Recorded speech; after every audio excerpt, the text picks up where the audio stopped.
Pernah tak anda bayangkan kalau kita boleh pakaikan anak kita dengan satu perisai lutsina, satu perisai kebal yang kekal seumur hidup untuk lindungi mereka daripada penyakit berbahaya yang sebenarnya kita boleh cegah.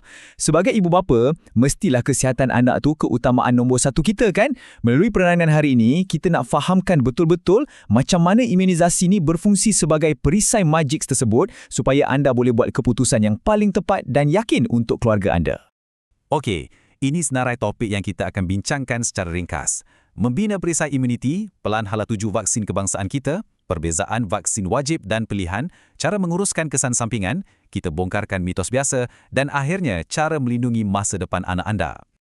Kita mulakan dengan bahagian pertama, membina perisai imuniti, sains di sebalik perlindungan yang selamat. Jadi, apa sebenarnya imunisasi ni? Kadang-kadang orang salah faham kan? Secara asasnya, ia satu ciptaan sains yang sangat genius. Vaksin ni ada kuman yang dah dilemahkan atau dimatikan terus. Maksudnya, ia langsung takkan buat anak anda jatuh sakit.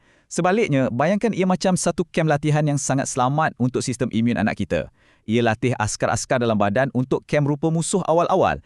Jadi, bila diorang terjumpa virus atau bakteria sebenar nanti, badan tu dah bersedia nak tempuh habis-habisan. Dan tahu tak apa yang paling istimewa pasal vaksin ni? Kuasa perlindungan dia melangkaui anak anda sendiri. Bila anak kita divaksin, kita sebenarnya tengah putuskan rantaian jangkitan.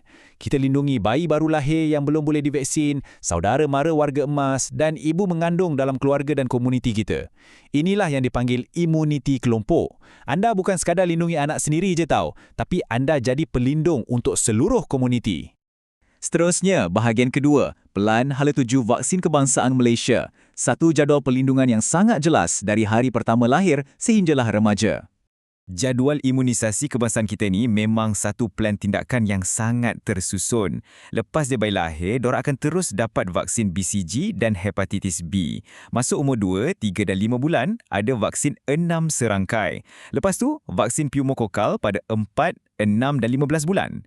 Pada umur 9 dan 12 bulan pula, ada suntikan MMR. Bila dah masuk sekolah, ada dos penggalak mRNDT masa umur 7 tahun, vaksin HPV khas untuk pelajar perempuan umur 13 tahun dan akhir sekali, penggalak tetanus bila berumur 15 tahun. Memang langkah demi langkah yang sangat lengkap. Bahagian ketiga, vaksin wajib dan pilihan. Mari kita faham betul-betul musuh apa yang kita tengah halang ni. Okey, fokus utama kat sini ialah vaksin 6 serangkai. Ini memang satu keajaiban perubatan tau. Dengan satu siri suntikan je, bayi anda terus dilindungi daripada 6 penyakit yang sangat serius. Kita bercakap pasal difteria, tetanus, batuk koko yang memang amat menyeksakan tu, polio yang boleh buat lumpuh, hepatitis B dan Haemophilus influenzae jenis B. Jangan main-main ya, penyakit-penyakit ni bukan demam biasa-biasa. Ia boleh bawa kepada masalah sesak nafas, jangkitan otak atau lumpuh. Vaksin inilah perisai utama mereka.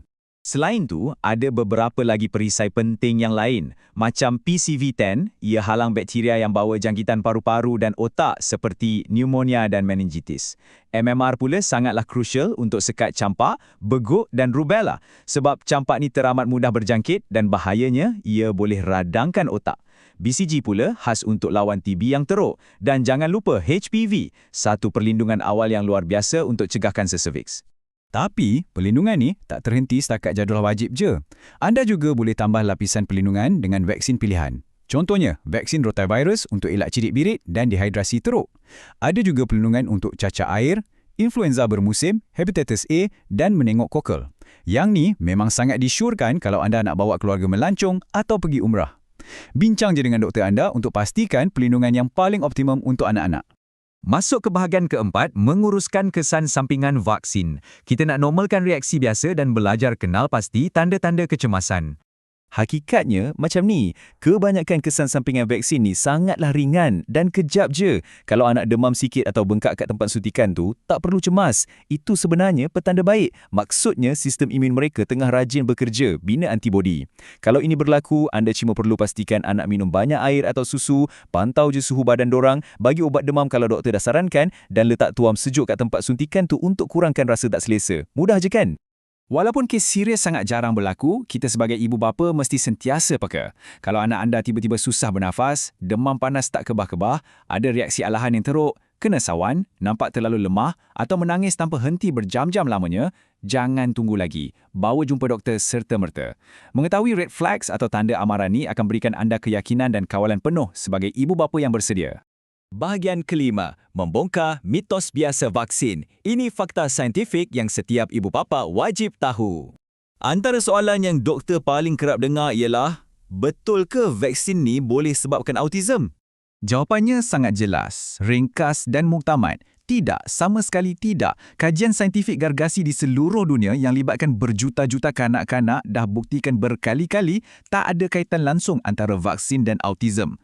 Vaksin melalui ujian keselamatan yang maha ketat sebelum diluluskan. Jadi, tolonglah tarik nafas lega tentang isu ni. Satu lagi persoalan, anak saya tu kecil lagi. Tak ke semua vaksin ni akan membebankan sistem imun dorang yang masih baru? Sebenarnya macam ni, dari detik pertama bayi kita lahir, dorang dah terdedah secara semula jadi kepada beribu-ribu kuman dan antigen setiap hari dari persekitaran. Sistem imun bayi ni ciptaan yang sangat menakjubkan tau. Ia dah bersedia nak hadapi semua tu. Kalau nak dibandingkan dengan pendedahan harian ni, jumlah kuman yang dilemahkan dalam vaksin tu ibarat setitik air dalam baldi je. Ia langsung tak akan membebankan sistem pertahanan tubuh mereka. Dan kita tiba di bahagian terakhir, melindungi masa depan anak anda. Mari kita semak langkah seterusnya. Satu benda penting kita kena ingat, memilih untuk tak ambil vaksin ni bukannya satu pilihan yang tak ada akibat. Kesannya sangat nyata dan menakutkan. Kalau tak divaksin, kita biarkan anak terdedah kepada risiko wabak campak, radang paru-paru yang teruk atau jangkitan otak. Lebih menyedihkan, penyakit yang sebenarnya kita boleh cegah awal-awal ni boleh merampas masa depan mereka dengan hilang upaya kekal atau lebih teruk, kematian. Membiarkan mereka tanpa vaksin ibarat membiarkan dorang berjalan ke medan perang tanpa sebarang perisai.